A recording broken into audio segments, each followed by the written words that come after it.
As you guys know, I had an 11-inch iPad Pro and I loved everything about it, but at times it felt like a redundant device. Yes, it is powerful, but I already had better options for power tasks, and at the end, I had all the power in a tablet that I personally only use for drawings, note-taking, and consuming content. And obviously it works very well for that, especially with that incredible OLED display that, to be honest, is probably the best display I've owned and probably the best one that I still have around me, better than my Studio display and anything else. But sometimes you just want an iPad to be an iPad.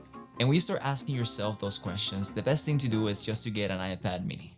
The feel of an iPad mini in hand is something that is really hard to explain, but it makes me have an excuse to default to the iPad for everything related to consuming content, reading books, or simply scrolling to social media. And guys, I know that is far from perfect. It has only 60Hz display, it has thick bezels that are quite outdated for today's tech, but what makes this iPad special is obviously its size. Sometimes I lean towards using it so much more that I forget there's an iPad Pro out there. And this iPad is not only great for me, I think that it's probably the best purchase for many of you as well. It's a lot cheaper, it gives you a lot of power for what it is, and for its price, the A17 Pro is still a pretty solid chip, and honestly, it's a solid iPad. As I said before, my iPad Pro was great. There's really nothing I can say to criticize its capabilities besides obviously iPadOS, but when it comes to all the pro work I do, I have other devices that can cover those areas better. My M3 Ultra Mac Studio when I'm at home, and my M3 Max MacBook Pro when I'm traveling. But now the iPad mini fits perfectly in between. Although leaning more towards a fun device that can take care of work when needed, but it's not necessarily too serious. The colors of this display are quite good, and I wasn't really expecting it, especially because it was so much cheaper than the iPad Pro and I was getting used to the tandem OLED, but you can't really complain much when it comes to image quality in Apple devices. Everything related to photo editing, simple tasks. I don't edit videos here, obviously, so that's something that I really cannot talk much about. But for gaming and even sometimes the camera monitoring that I do, it looks incredibly well. The brightness could definitely be better, but as long as you're not taking your iPad to the beach, 500 nits should be enough for most people. I've been having a great time editing photos and creating thumbnails for my videos, knowing that the colors are going to look great in post, but the reality is that the most compelling part of the iPad mini is its size. I don't know why something so simple can make basic activities so much more enjoyable. And if you match it with the Pencil Pro, it's even better. That's one of the very few changes we saw coming from the iPad mini 6, but I think it can make quite a difference if you mix it with the A17 Pro chip. It's a very fitting performance to what you can expect someone to do in the iPad mini. Porting big batch of raw photos is probably the most power hungry task I do here, and the iPad obviously does it without any considerable slowdowns. I'm pretty sure you can edit videos here if you really wanted to, but I do not recommend it. It's just so small. You can do it, but I don't know why you want to go through that trouble unless your only device. You can definitely go for it, but I really much rather do that in a MacBook. When making videos, I'm typically a one-man crew, so the iPad mini comes in handy for video monitoring, which helps me a lot with my video composition. I've been using this app called Holy View along with my camera monitor, and it's such a good addition to my filming setup. I can add log, check my waveforms, focus, and ensure everything is exposed properly. Additionally, due to its notebook-like design, I can use it for my shot lists, meetings, and mind maps to help me bring ideas to reality. But the best part is that I'm doing basically everything I did on my iPad Pro at more than half the price and with a more enjoyable form factor that I can basically take everywhere without the need of a backpack, as a small sling will do, and that's the type of efficiency I need with an iPad. The A17 Pro brings good gaming performance as it's basically a bigger iPhone 15 Pro, so you get hardware accelerated ray tracing and mesh shading along with better CPU and GPU performance, making AAA gaming a decently smooth experience. However, I don't use it for gaming all that much. I have a Steam Deck and I recently got the Switch 2 that takes over that area when I have the time to do so, but it's good to know that it has the capabilities because you don't know when it might be your only device. Okay guys, another thing that I wanted to tell you is that another cool thing that you can do with the iPad is basically turn it into a PS5. So you don't really have to play the AAA games that Apple gives you. If you have a PS5, you can do remote play and it actually works really good.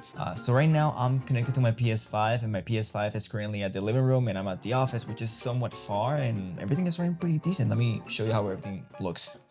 So it's basically Elden Ring Night Rain, and the connectivity and response time is actually really good.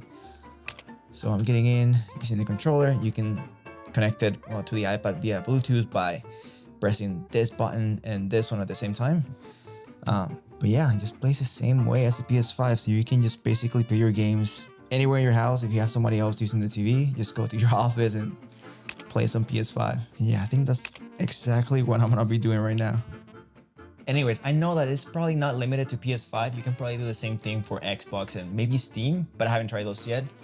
I'm gonna be playing a lot of PS5 from this thing for sure. So yeah, I think the Steam Deck is probably gonna be taking a break now that I can do this. And yeah, I don't know. There's a lot of games I want to play, and this definitely makes things a lot easier. Keep you guys updated. The battery seems to be really good for me, but I'm not necessarily a super heavy user of the iPad. I guess if you're a student and you use this often for presentations, for taking notes throughout the whole day, it will likely require you to charge your iPad at least twice. But for me, one charge typically is enough to cover me for the whole day. I think the iPad mini 7 offers a good value for the money, although these bezels are a bit outdated. But I have to say, if the design was exactly the same with the same chip and everything, but with an 120Hz display, it would have been undeniably the perfect iPad for most people. This iPad doesn't need to be the fastest nor the one with the best display, just that and it would have been perfect. However, like everything, once you use it for a while, you don't notice it as much. And for my use cases, it's not a huge problem, but I hope the iPad mini 8, whenever that comes out, has the changes we've been waiting for. If you have the 6th generation, probably this purchase doesn't make much sense unless the battery degradation of your iPad has taken a hit over the time. But from my experience, coming from the M4 iPad Pro, for the first time feels good to downgrade, if you can call it that. Take this from my experience, I don't think many people need the iPad Pro. Of course, if having the best display is important to you, or your iPad is basically a laptop replacement, then yes, you're probably the target audience, especially now with iOS 26. But as for me, and probably many of you, the iPad mini will be the fun and productivity you've been looking for in a device like this at a lower entry cost and with minimal compromises. Don't get me wrong, I love the 11-inch iPad Pro, but with such a great iPad as the iPad mini, it's really hard to recommend anything else with how much you get for its price. No keyboard, no crazy accessories, just an iPad. And honestly, even some pro users can take advantage of the iPad mini, especially now with iOS 26. Now we have all those multitasking features that once were exclusive to the iPad Pro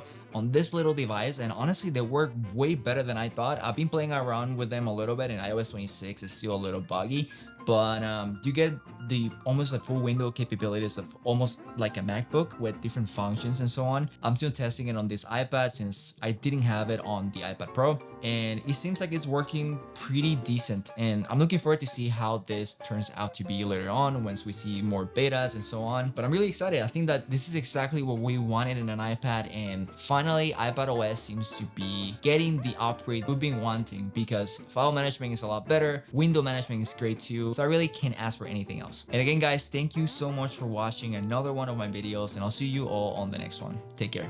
Bye. Tonight, I'm gonna take you out and